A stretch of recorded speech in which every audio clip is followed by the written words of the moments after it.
publishing date. But yeah, it's a good few years old. So maybe some of the stuff in here might have changed since then. But I think most things will be similar, the same.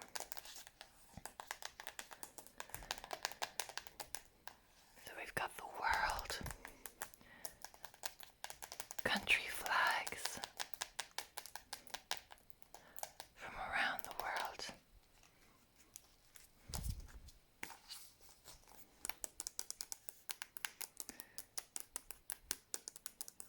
and some famous, iconic things from different countries.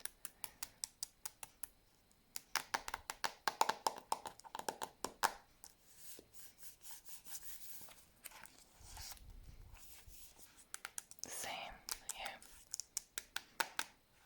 Forgive it for being a bit dusty. It is very old.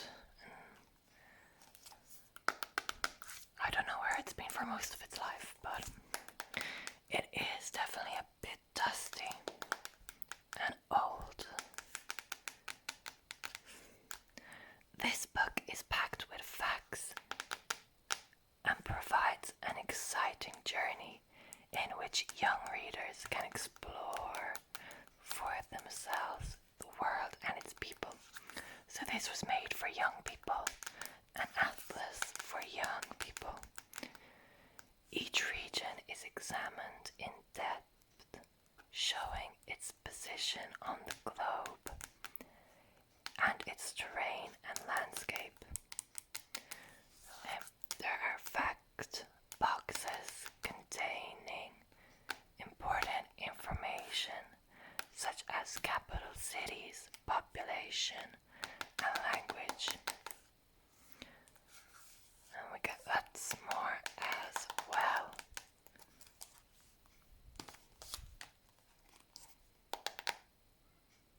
This book is from the UK. Paragon.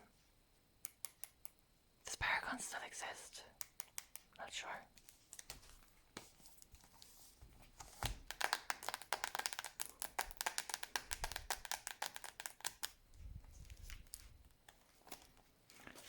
Here's the inside sleeve.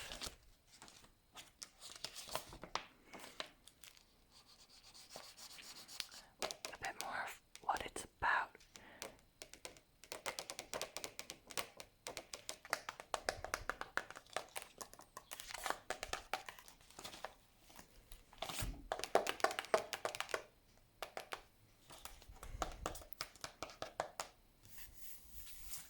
Okay, let's see. Atlas of the world.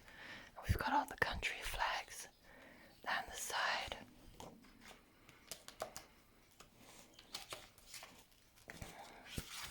This book was printed in Indonesia, and it was made in 2003, but this edition was published 2005. So around 18 years ago.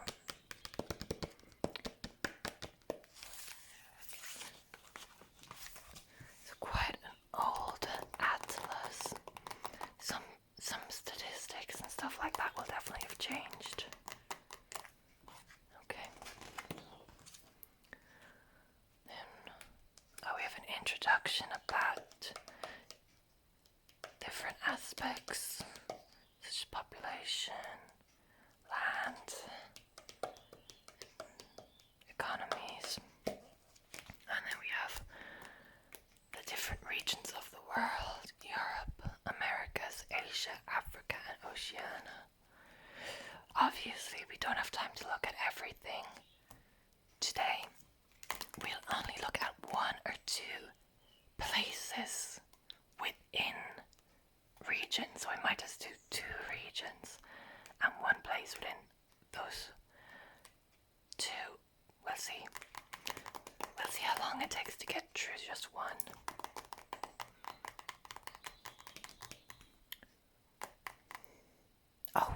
skipped one. There's also polar lands as well. There's Oceania and polar lands. Okay, I think seeing as I am from Ireland, we'll take a look at the British Isles. Because for the Irish, for Ireland, I should be able to tell if some things have changed since this was made in 2005. So, the British Isles is page 44. Let's go to 44.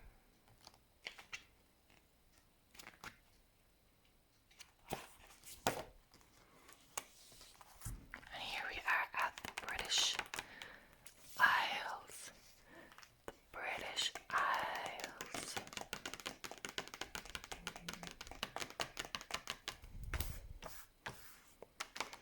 Okay, so we've got Ireland, Northern Ireland, Scotland, Wales, England. Then we've got some islands like the Isle of Man. And these make up the British Isles. So let's look at some of the islands. We've got the Isle of Man.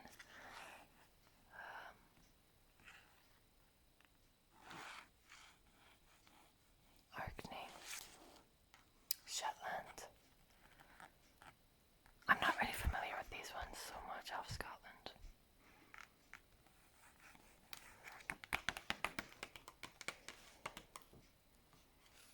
I had Channel Islands down here.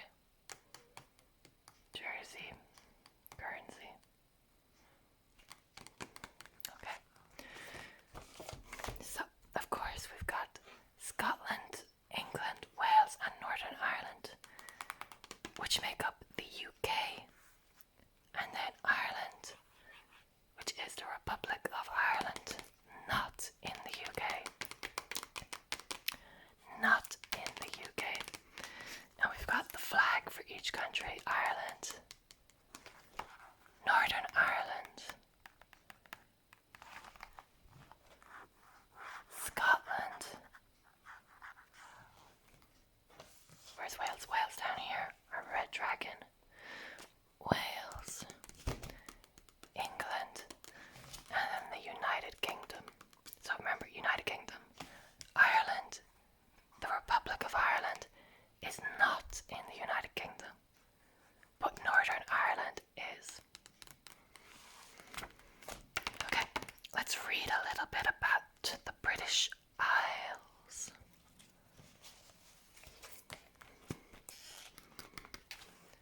The British Isles rise from a continental shelf extending into the Atlantic Ocean from northwestern Europe. They include about 5,000 small islands. So I said, yeah, all the small islands around here. There are 5,000. Ireland has lots of small islands, and the UK has lots of small islands, making up around 5,000. And then two large ones, of course, Great Britain, the island of Great Britain, and the island of Ireland. Some people don't know the difference between the United Kingdom and Great Britain is the island here with England, Wales, and Scotland. That's Great Britain, the union of these three countries, and the island, Great Britain. But the United Kingdom includes Northern Ireland, which is on the island of Ireland.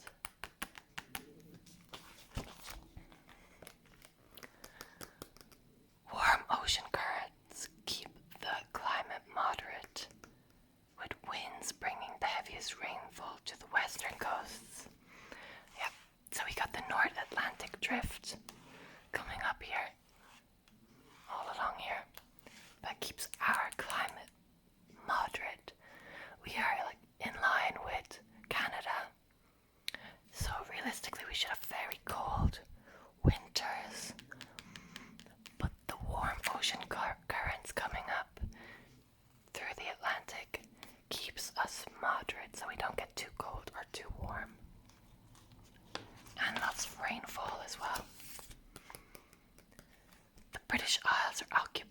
two nations, the United Kingdom, Union of England, Scotland, Wales and Northern Ireland,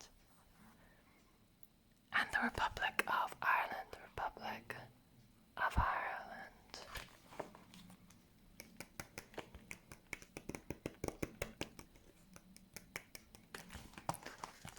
We've got some facts here about the United Kingdom. The United Kingdom of Great Britain and Northern Ireland. So here's the area, population. Population in 2005, it says, is 58.8 million. I do not know what the population is right now, but obviously it will be bigger than that. Capital is London. London is down. Here we go, London, so it's quite far down England. London.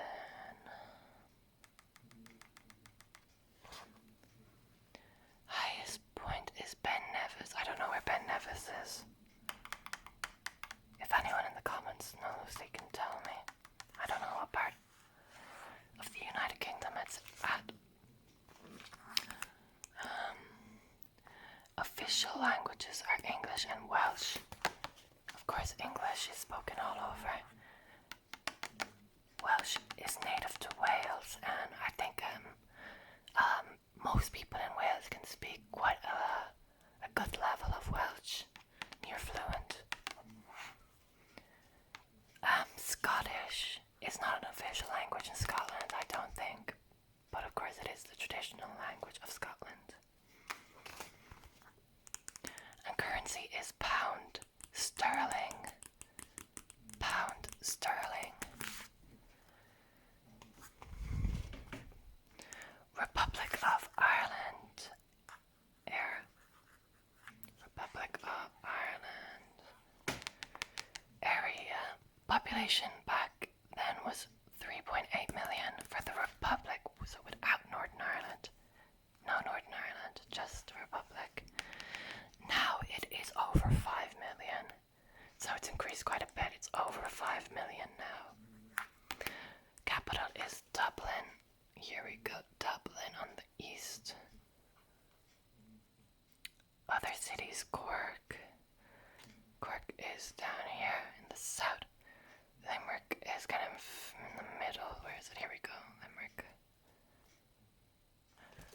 The highest point is Carrauntoohil. Carrauntoohil is down in Kerry. Here we go. I recently climbed this just in the summer. I climbed it. It's a very, very hard climb, but I think it's worth it. Official languages are Irish and English. Of course, Irish are traditional language. English we learned during British occupation and became the most spoken language. But we still learn Irish in school. It is mandatory to learn Irish in school here. And currency is euro. I can't remember what year exactly euro came into circulation, but it was not long before this. This was 2005. I think it may have been 2002. 2002. So it had only been in circulation for around 3 years at this point. Oh, here we go. Just so Scotland. The castle lies. This castle lies on a tiny island in the middle of Loch Lynn on the west coast of Scotland, just south of Ben Nevis. So is Ben Nevis in Scotland?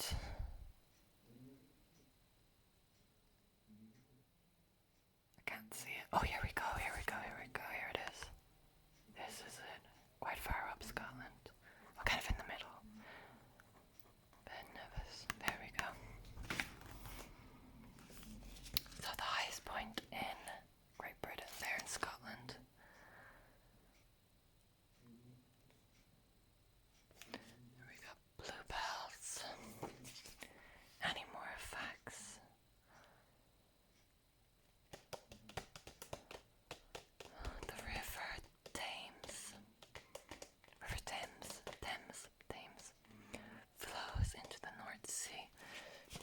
you can see the Thames when you're in London.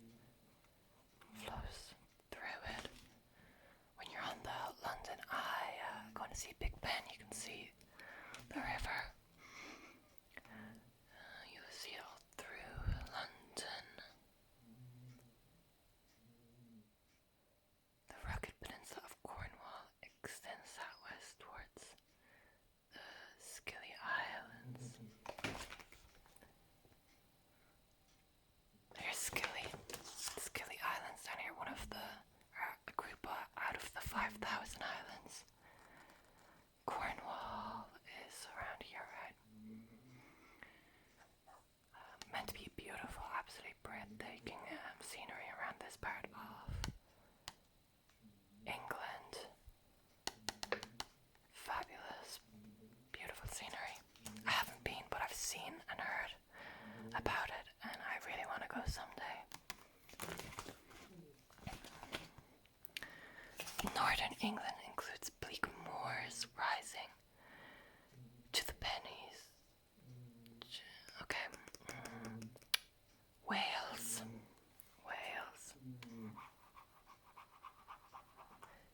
Is a country of hills, green valleys and mountains bordering the Irish Sea. The Irish Sea, so we are quite close to Wales.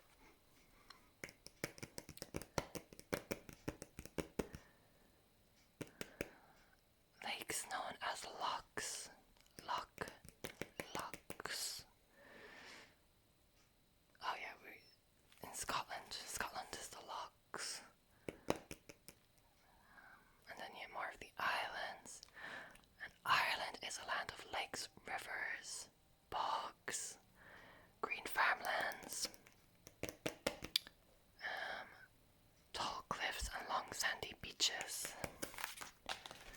Okay. Oh, this is Northern Ireland, Giant's Causeway. Natural rock formations that have unusual shapes. These pillars of rocks. It's a very big tourist attraction and very nice. I'd recommend people to go. Any more about it? Yep.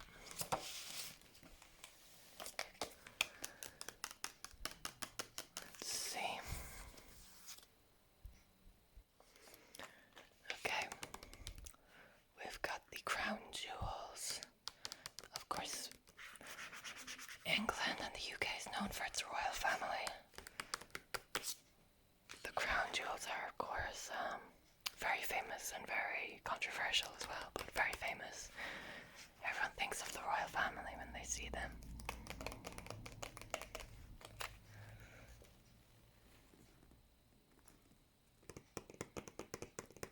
So we got two kingdoms in the UK, England, Scotland, and the Principality of Wales and Province of Northern Ireland.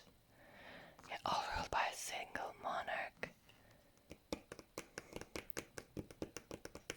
In 1997, both Wales and Scotland voted to have their own parliaments.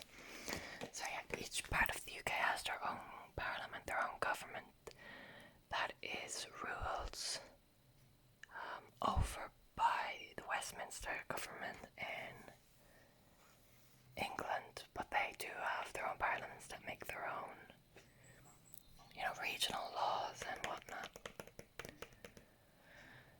The UK is a member of the European Union.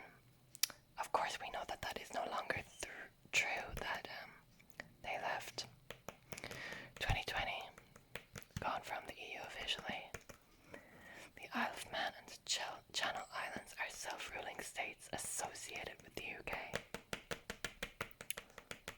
Remember, the Isle of Man and Channel Islands, they are self-ruling, but they're associated with the UK. Peat bogs, lots of peat bogs between Ireland and the UK. The most densely populated are places like London, 7.3 million people, probably a lot more now. Yeah, there's a tunnel that links England with France.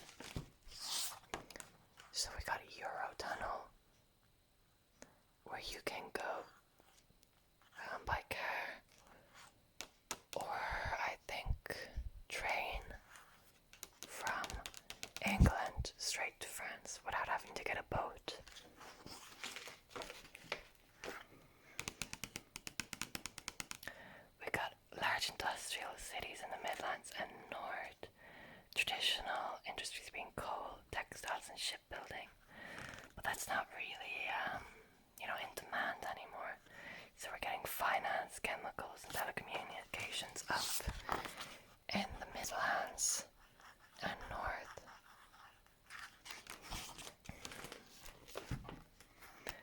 Wales is sheep farming country. Capital is Cardiff. So we got lots of foreign-owned factories here. Some prime beef up in Scotland. Blackpool. Okay. Scottish trawlers, so your big fishing industry. 65% of all the fish and shellfish caught in the United Kingdom are from Scottish trawlers. Yeah, here's the train. Euro. Channel train. It goes from England to France and France to England. Scottish capital is Edinburgh. Of course, Scotland is known for having oil. It is quite rich in oil. Scottish whiskey as well is famous for. Northern Ireland. The capital is Belfast. Of course, it's probably most well known for its conflict, unfortunately. People who wanted to remain in the UK and people who wanted to leave the UK and join the Republic had a lot of fighting for many, many years. And a peace treaty was signed in 1998. And as the fall of Northern Irish Assembly was created, a partnership between the pro-UK side political party and the joining the Republic of Ireland political party had formed government together. So a party that represents each side has to always be in government together under the peace agreement. The capital of the Republic of Ireland is Dublin on the River Liffey. So I said in London you get the Thames flowing through. In Dublin you get the River Liffey flowing through.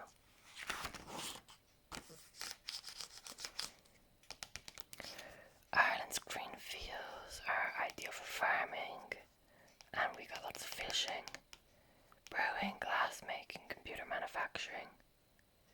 Yeah, so for a long time Ireland was a very, very poor country, extremely poor. We joined the EU, began to develop very quickly, and then what really transformed our economy with the help of joining the EU was Ireland lowered its corporate tax rates so international companies could come into Ireland and use them as basically their EU hub. And big industries began to flood into Ireland and set up their European hubs in Dublin and other areas. And it says here that we've got, computer manufacturing, glass brewing. Nowadays, this was 2005, nowadays, pharmaceutical, medical goods, and IT kind of companies are the biggest ones here. Pharmaceutical, medical, and Google, Twitter, Yahoo, Amazon, those big tech companies set up a lot of hubs here. So that's big. And then medical device manufacturing and pharmaceutical manufacturing, huge here.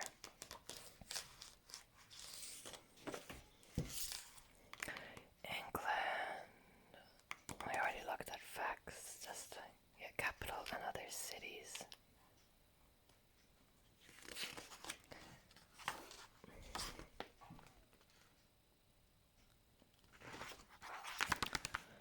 The English are descended from many different peoples who settled in the southern part of the United Kingdom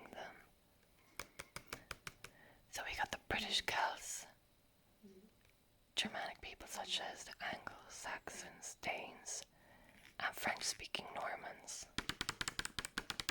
So lots of different groups came together to create the modern day people of the United Kingdom. Of course, English people are often called Anglo-Saxons from, merging of these groups. Anglo-Saxons. Yeah. The Anglo-Saxon language, the modern English language.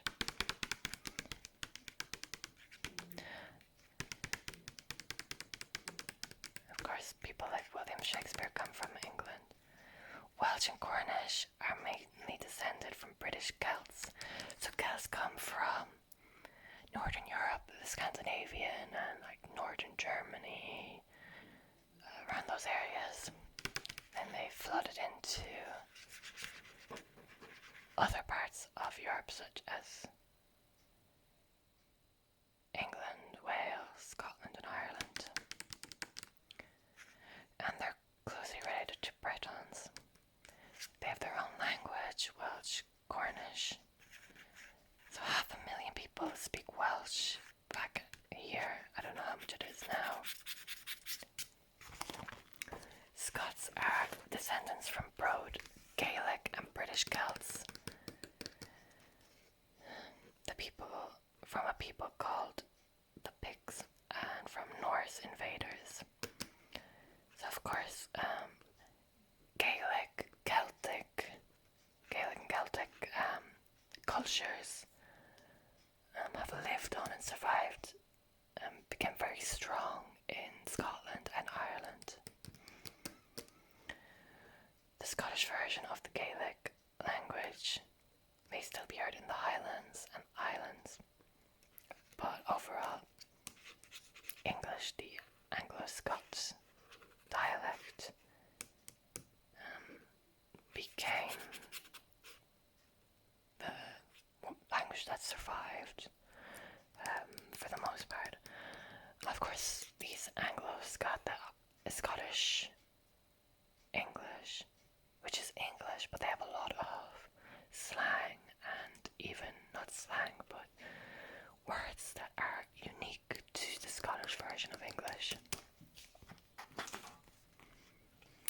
National flowers: English rose, Welsh daffodil, Irish shamrock, and Scottish thistle.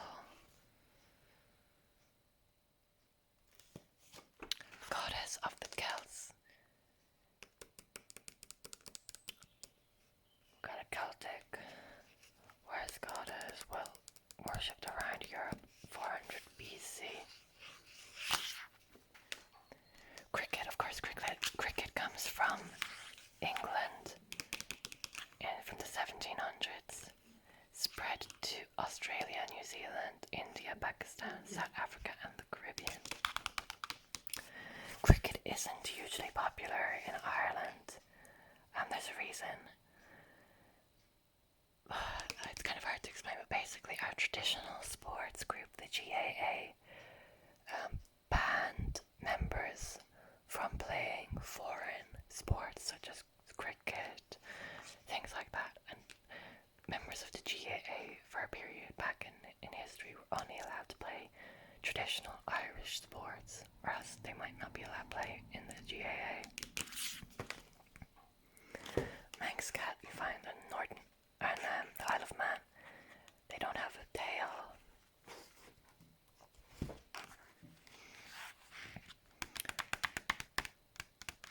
And here the Irish are mostly descended from Gaelic Celts, along with some Viking, Norman, English, and Scottish ancestry. The Irish language, a version of Gaelic, is still spoken in some rural areas. So as I said before, everyone has to learn Irish. It's mandatory to learn it in school. But most people don't speak it after they finish school and outside the classroom. But yes, there are still some areas called Gael Talks where people speak it as their first language.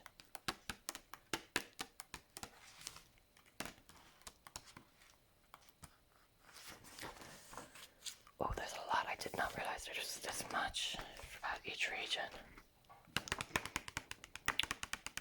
I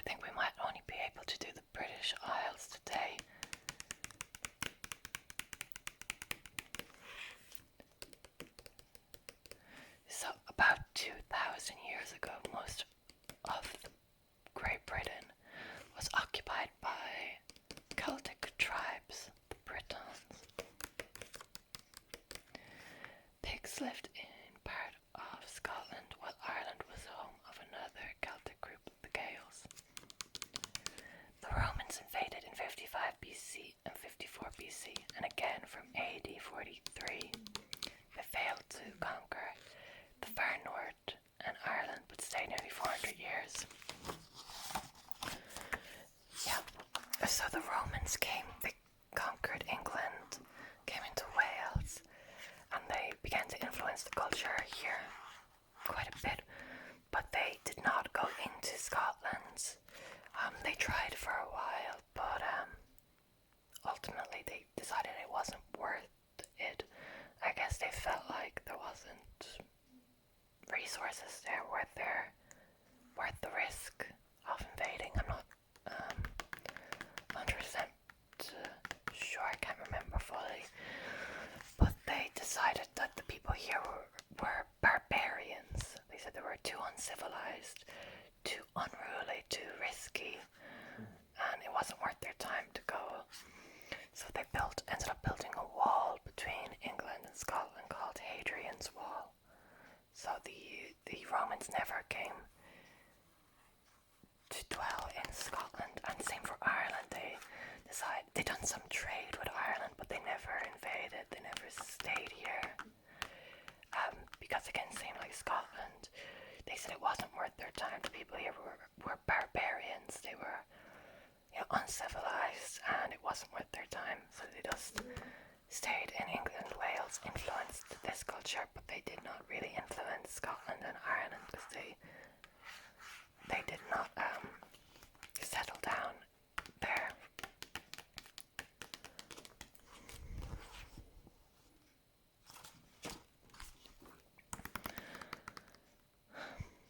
After the Romans left, the Britons came under attack from the west by groups of Gaels known as Scots, and from the south and southeast by Angles and Saxons, Germanic peoples, who founded a number of small kingdoms that later became England. Yeah, so England in its history was made up of groups of different smaller kingdoms. I can't remember their names. There was like East Anglia. I cannot remember the names of the different kingdoms. But there were different kingdoms. And there was lots of like different kings and leaders in different kingdoms. Different groups like the Danes and whatnot, trying to gain dominance in different areas. Then eventually they all united together to form England here. Wales stayed a bit separate, but England, all the kingdoms in England joined together eventually to form England.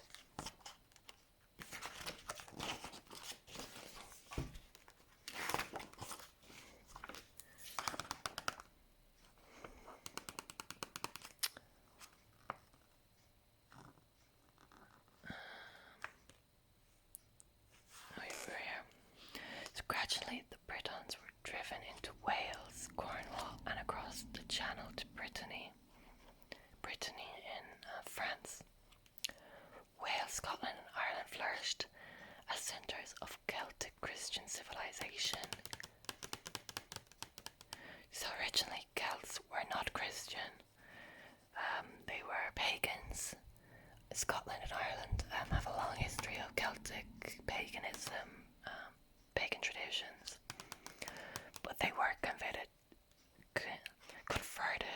to Christianity in later history.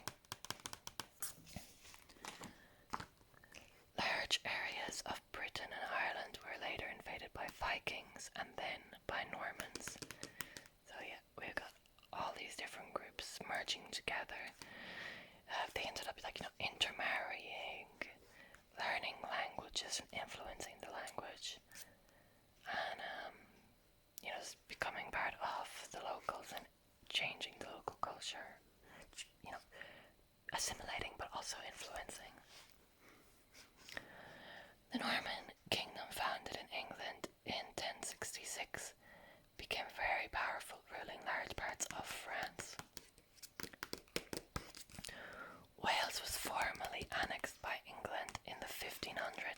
relatively recently in the scheme, in the grand scheme of things, 1500s. And the Scottish and English thrones were united in 1603. Wales joining in 1500s, Scotland 1603. There was a lot of opposition though, a lot of opposition, but we know today Scotland is still part of the United Kingdom, so they worked out their differences for the most part.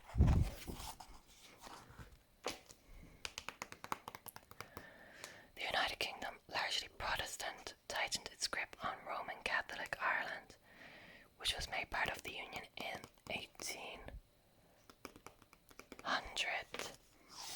So yeah, 1800. This became part of the Union, part of the UK. Most people here had been converted to Christianity, or to Catholicism. Of course, people here were originally the same, but King Henry VIII, was it? King Henry VIII, I think, set in motion the change to Protestantism. So when Ireland came under British control, there was a move by the British Crown to try and get people here to convert to Protestantism, but it was not a popular thing. People in Ireland were very, very religious, extremely loyal to the Pope, and many people would pretend to convert but still have illegal Catholic church services that they would go to.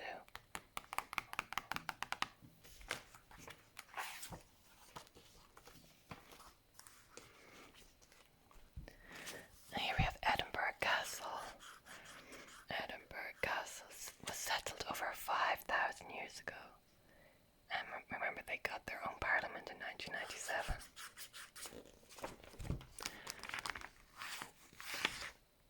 So we're at 1800 now.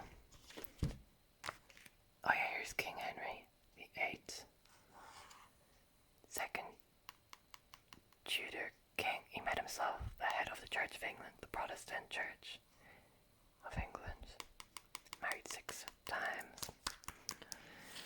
By this time, the United Kingdom was becoming the world's first industrialized nation. So it had a huge empire from India to Africa to Australia to get raw materials. And in the 20th century, so the 1900s, the power of the British Empire began to fade as the 2 world wars really, took a big toll on the United Kingdom's power. Actually, it was World War I that Ireland used to its advantage to fight. It had been fighting for independence for hundreds of years, but during World War I, they knew that, most British troops and resources were committed to the war, so people really wanted to take advantage of that to push for independence. And shortly after this, we started to become independent. In 1921-22, we became independent but still a part of the Commonwealth. And then 49, we became a free state in 22, and fully independent, an independent republic in 1949. So out of the Commonwealth in 1949. During the 1960s, most of Britain's remaining colonies became independent as Commonwealth members. So yeah, the Commonwealth is still very big. Many countries in the Commonwealth. By 2000, the UK and Irish Republic had moved closer to the European trade partners, within the expanding European Union. Again, the UK is no longer part of the European Union, but Ireland is. Ireland is very positive towards the European Union. As I said before, and it said here, Ireland was a very, very poor country for most of its history, and it wasn't until we joined the European Union that things began to, change very, very quickly, and we became a wealthy country very quickly after joining the European Union. They gave us tools that we could use to I'm not saying it was the European Union that made us rich, but they gave us the tools that, the government at the time used to put these things in place that allowed us to become wealthy. So without them, it would have been very, very difficult. Death of the king.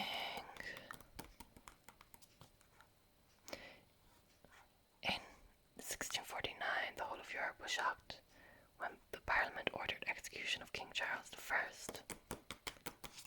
Oh no. After an English civil war.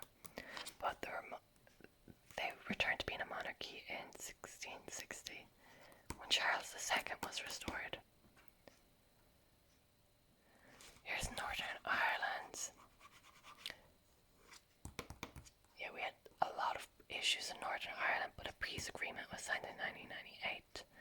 Unionists are people who want to remain in the UK. Nationalists are people who want to leave the UK.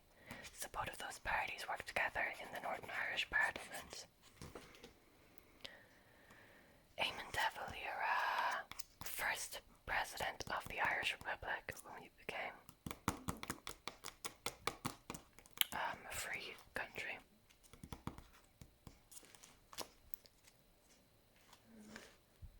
Here are some of the important dates in the histories of these countries. And then it goes to France. Okay, we've already spent so long on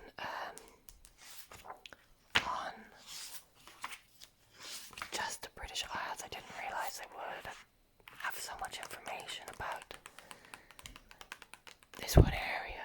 So it took a lot longer than I expected. So unfortunately, I don't think we can do another place today. But of course, there's multiple parts of the world we can still look at. And here they all are.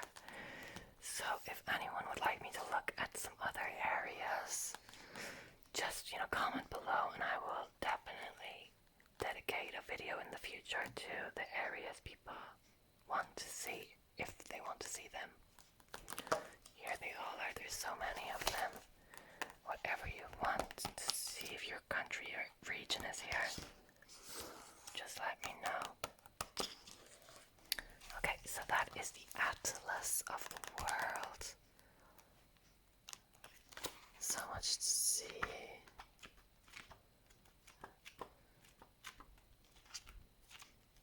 So many nice pictures and histories of these countries and regions.